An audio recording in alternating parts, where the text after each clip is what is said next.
हमारे धर्म ग्रंथ श्री गरुड़ पुराण के अनुसार भगवान श्री हरि ने गरुड़ देव को बताया है, अच्छे कर्म करने वाली अर्थात पुण्य कर्म करने वाली आत्माओं को स्वर्ग लोक में भेजा जाता है और वहीं दूसरी ओर पापी और दुराचारी प्राणियों की आत्माओं को घोर नरक में भेजकर भयानक यातनाएं से भरी सजा दी जाती है। दोस्तों, एक समय की बात है, मृत्यु लोक यानी धरती लोक पर 5 व्यक्तियों का अंत समय आ जाने पर उनकी मृत्यु एक साथ होती है। वे सभी लोग अलग अलग विचारों के और अलग अलग प्रदेश के रहने वाले थे। केवल संजोग से ही उन चारों का अंत एक ही समय पर हो गया था और एक ही समय पर यम के दूत उन चारों को लेने के लिए आए थे। मरने वालों में एक तो किसी प्रदेश का राजा था, दूसरा पूजा पाठ करने वाला ब्राह्मण था, तीसरा बड़ा धनी व्यापारी था, चौथी एक वैश्या थी और पांचवा एक किसी राज्य का सिपाही था। उन पांचों की आत्माओं को लेकर यमदूत मृत्यु के देवता यमराज के दरबार में पहुँचे। दरबार में यमराज जी अपने सिंहासन पर अभी मौजूद नहीं थे और चित्रगुप्त जी, जिनके पास सभी के कर्मों का लेखा जोखा होता है, वह अपने सिंहासन पर बैठे हुए थे। यमदूत उन पांचों को चित्रगुप्त जी के सम्मुख ले जाकर खड़ा कर देता है। फिर पांचों यह सोचने लगे अपने मन में, कौन स्वर्ग में जाएगा तथा कौन नरक में जाएगा और कौन अनंत कष्टदायक यातनाओं को भुगतेगा। दोस्तों, यमराज के सभा शुरू करने से पहले ही पांचों आपस में बातचीत करते हुए स्वयं को ही स्वर्ग मिलेगा इसका दावा करने लगे कि पक्का मुझे ही स्वर्ग में ही भेजा जाएगा। यह कहने लगे, सबसे पहले राजा कहने लगा, देखो मुझे धर्मराज पक्का स्वर्ग में ही भेज देंगे, क्योंकि मैं एक विश्व विख्यात राजा हूँ।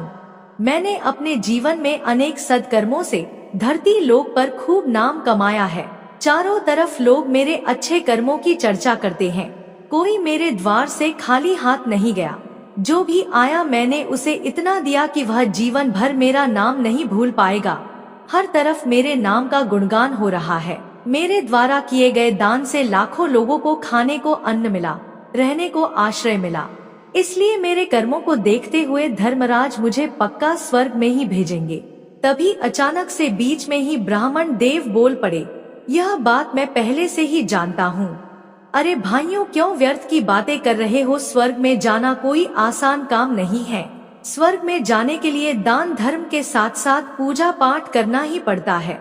इसलिए स्वर्ग में प्रवेश तो मैं ही करूँगा, क्योंकि मैंने भगवान का खूब नाम जपा है, पूजा पाठ किया है।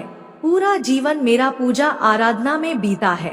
मेरे शुभ कर्मों के कारण ही धर्मराज जी मुझे ही स्वर्ग में भेजेंगे। यह बात मैं अच्छी तरह से जानता हूँ। तब ब्राह्मण देव की बात सुनकर वह धनी व्यापारी कहने लगा, हे भाइयों, मैंने तो पृथ्वी पर रहकर खूब धन कमाया और उस धन से मैंने लाखों लोगों की सहायता की है। मैंने अपनी कमाई का 10वां हिस्सा सदैव दीन दुखियों की सहायता में उपयोग किया है। मेरे शुभ कर्मों को देखते हुए धर्मराज मुझे ही स्वर्ग में भेजेंगे। इस तरीके से तीनों अपने अपने गुणगान के बारे में बता रहे थे, तो सिपाही भी कहाँ चुप रहने वाला था। तभी वह कहता है, देखो जी, आप सभी ने खूब पुण्य कर्म तथा दान धर्म भी किए हैं, किंतु इन सभी से ऊपर एक ही कर्तव्य है। स्वयं के प्रदेश की रक्षा करने वाला सैनिक जब वीर गति को प्राप्त होता है, तब उसे निश्चित रूप से स्वर्ग की ही प्राप्ति हो जाती है।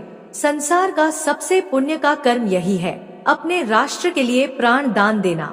और इन सभी के पुण्य की बातों को सुनकर वह बेचारी अबला स्त्री की आत्मा, जो कि वैश्या थी, बिल्कुल चुप रही और मन ही मन सोचने लगी कि शायद मेरे पूर्व जन्म के कुछ पाप कर्मों के कारण ही मुझे एक स्त्री होकर भी किसी की पत्नी, बेटी या माँ बनने का सौभाग्य नहीं मिला। मैंने तो मृत्यु से पहले भी यातनाएं भोगी है। अगर मुझे नरक में भी डाल दिया जाए तो भी कोई फर्क नहीं पड़ेगा। मैंने कोई अच्छा काम किया ही नहीं है और पूरा जीवन कई पुरुषों के साथ संबंध बनाए थे। वह अबला स्त्री की आत्मा उन सबकी बातों को चुपचाप नीचे नजरें झुकाए खड़ी सुनती रही और वे चारों बड़े ही गर्व से अपनी अपनी प्रशंसा में जुटे हुए थे। तभी यमराज जी दरबार में पधारते हैं। चित्रगुप्त के हाथों में एक मोटी सी स्वर्ण पन्नों की पुस्तक थी, जिसमें समस्त प्राणियों के कर्मों का लेखा जोखा लिखा था।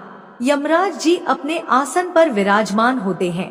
उसके बाद चित्रगुप्त ने राजा को अपने पास बुलाया और उससे पूछने लगे कि बताओ, तुम तो धरती पर बड़े ही विख्यात राजा थे। तुमने अपने जीवन में कौन कौन से शुभ कार्य और कर्म किए हैं तथा कितने लोगों को दुख दिया है, कितने लोगों का भला किया है। तब मैं अपनी किताब में देखकर यह फैसला करूंगा कि आप स्वर्ग में जाने के अधिकारी हैं या नहीं। फिर राजा बड़े ही गर्व से अपने कर्मों को बताना शुरू करते हैं। हे भगवान, मैं एक बहुत बड़े राज्य का राजा था। मेरा राज्य बड़ा ही समृद्ध और खुशहाल था। मेरे राज्य में दुखी और गरीब लोग बहुत ही कम थे। सब मेरी छत्रछाया में बड़े आनंद के साथ जीवन यापन कर रहे थे। मैंने अपने राज्य के लोगों को किसी चीज की कमी नहीं होने दी। मैं हर दिन भूखों को भोजन खिलाता था। लाखों का धन और मोहरें उन्हें रोज दान में दी जाती थी। प्रजा के लोग मुझसे बहुत खुश रहते थे। यही मेरे जीवन के अच्छे कर्म हैं। राजा की बात सुनकर चित्रगुप्त ने अपनी पुस्तक उठाई और उसमें देखने लगे।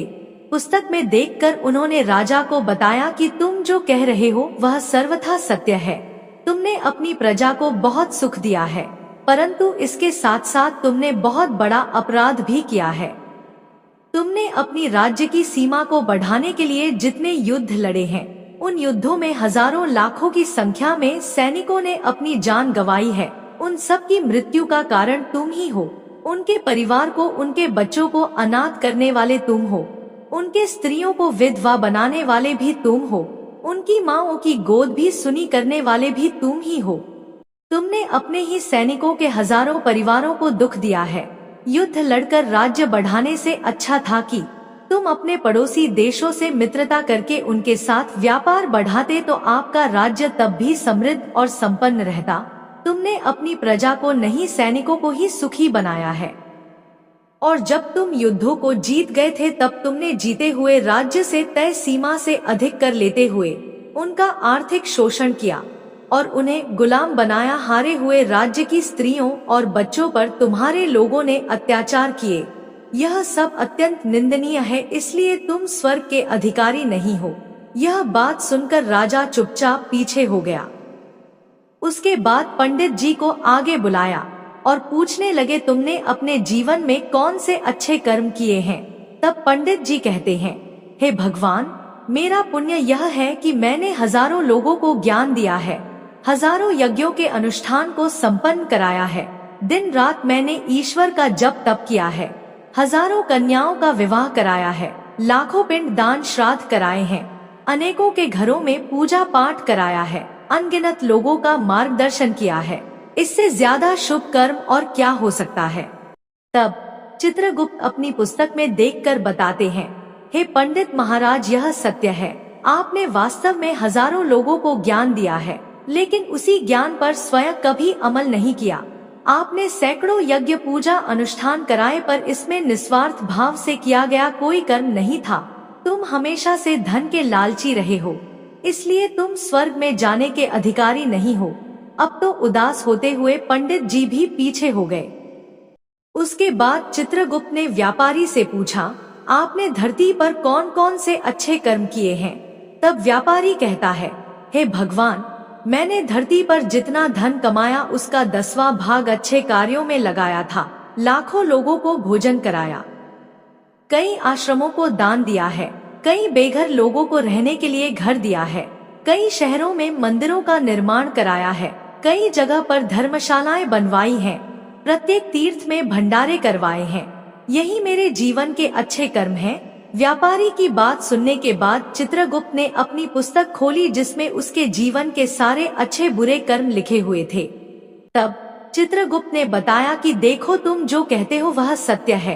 तुमने धरती पर खूब दान धर्म किया है, पर तुम्हारा पाप यह है कि तुमने धरती पर जो दान धर्म किया है वह तुमने उस पैसों से किया है जिसको कमाने के लिए तुमने बहुत झूठ बोला है, बहुत ठगी की है, कई चीजों में मिलावट करके बेचा है, नकली चीजों को असली के दामों में बेचा है, कितने व्यापारियों को रास्ते से हटाया है।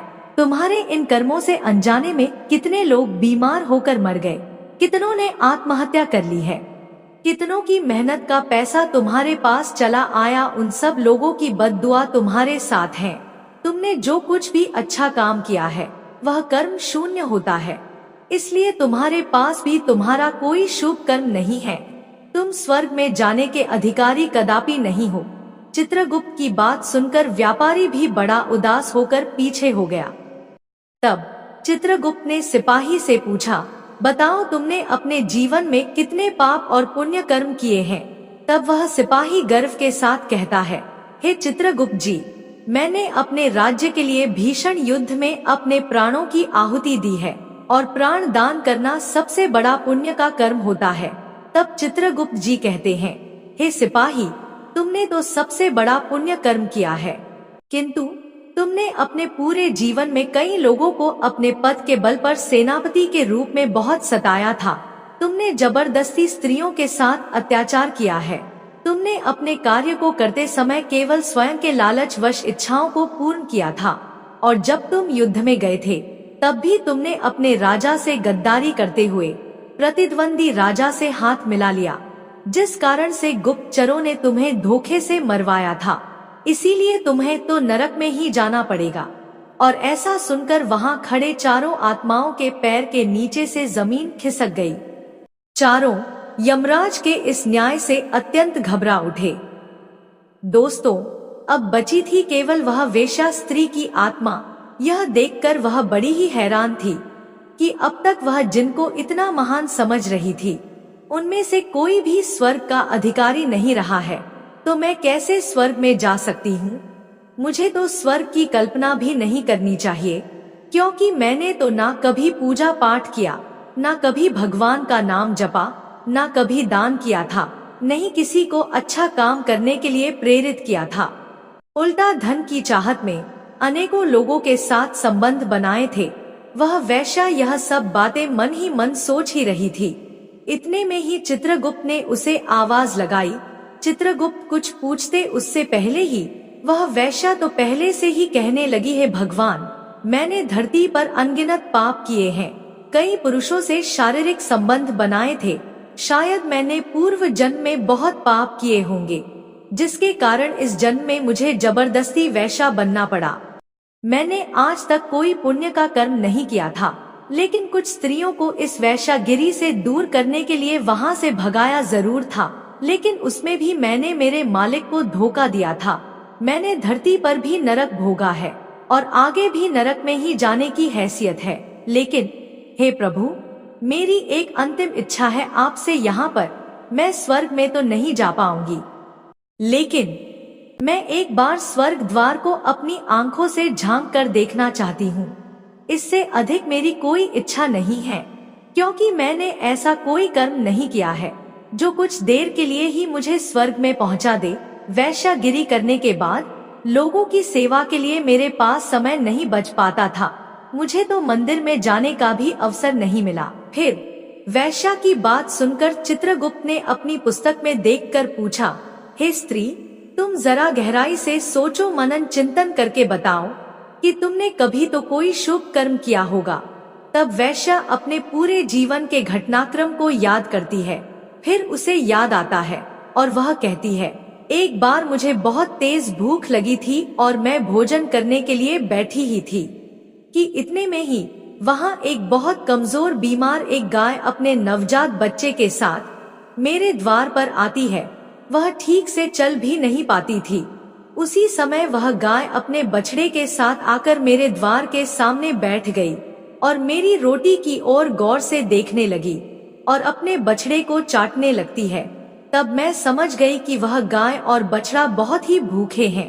फिर यह सब देखकर मेरे मन में एक माँ के समान करुणा जाग उठी कि बेजुबान जानवर को छोड़कर मैं अकेली कैसे खा सकती हूँ। अगर मेरा भी कोई पुत्र होता तो क्या उसे भूखा रखकर स्वयं अन्न को ग्रहण करती। उस विचित्र घटना को देखकर मेरे आंखों में पानी भर आया और मैंने वह रोटी स्वयं ना खाकर उस गाय और उसके बछड़े को खिला दी। उस दिन मैंने पूरे दिन भूखे पेट रहकर ही अपना नित्य कार्य किया था।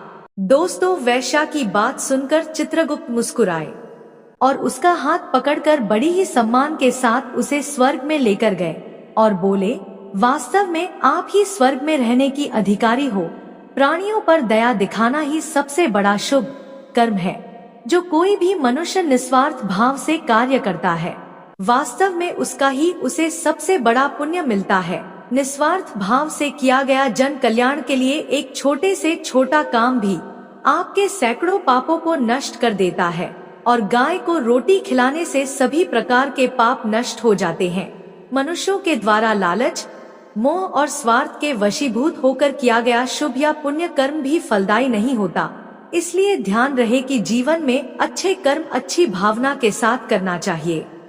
ऐसा नहीं होना चाहिए कि आपने किसी से धन छीनकर या चुराकर कर्म किया हो और बाद में उसी धन को दान पुण्य में लगा दिया हो, तो वह धन आपको कभी नरक में जाने से नहीं रोक सकता। तो दोस्तों, स्वर्ग में वही व्यक्ति जाता है जिसने निष्काम निस्वार्थ भाव से मनुष्य प्राणियों की सेवा की हो, भले ही उसने जीवन में एक पैसा भी दान ना किया हो, पर वह जिस लायक था, अपनी सामर्थ्य के अनुसार उसने निस्वार्थ भाव से जो भी काम किया है, वही उसकी मुक्ति का रास्ता तय करता है।